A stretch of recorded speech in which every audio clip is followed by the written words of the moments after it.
Mais merci d'être venu. C'est courageux parce que, en règle générale, les questions financières ne soulèvent pas les foules.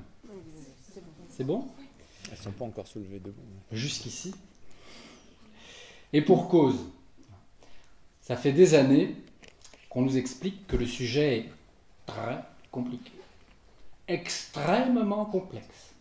Et les financiers vous disent que c'est un sujet si compliqué qu'il vaut mieux laisser le soin aux experts de s'en préoccuper à votre place.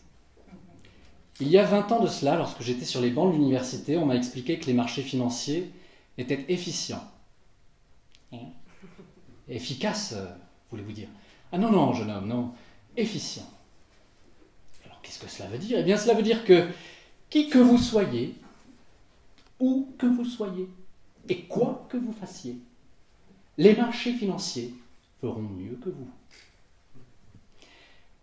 Car les spéculateurs, en cherchant à maximiser leurs profits, guidés par une main invisible, contribuent à l'intérêt général.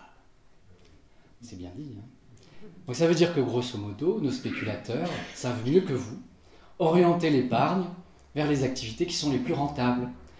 Donc on fait du profit, donc il y a prospérité, et tout le monde en profite. Waouh! Les marchés financiers, guidés par une main visible, sont efficients. Tout de suite, j'ai fait le parallèle avec un autre credo.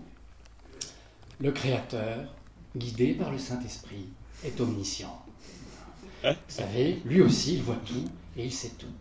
Les marchés financiers, en fait, ont inventé un nouveau dogme, un nouveau culte, qui ne repose pas sur la foi, il repose sur la confiance.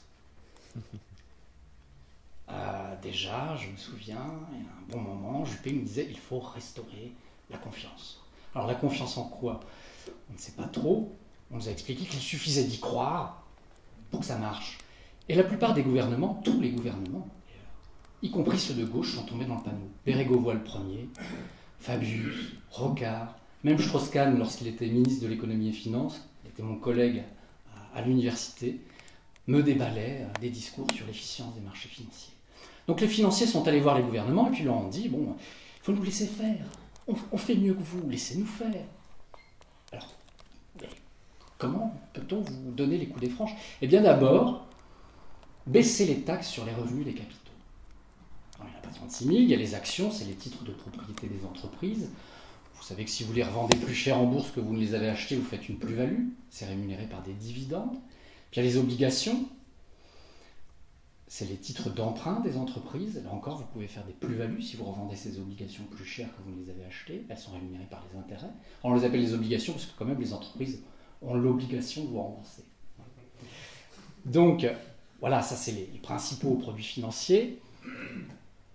Et ils ont dit, ben voilà, baissez les taxes et vous verrez, vous allez pouvoir attirer l'épargne et les capitaux du reste du monde. Il y aura plus d'argent en France, on va pouvoir investir et ça va être formidable.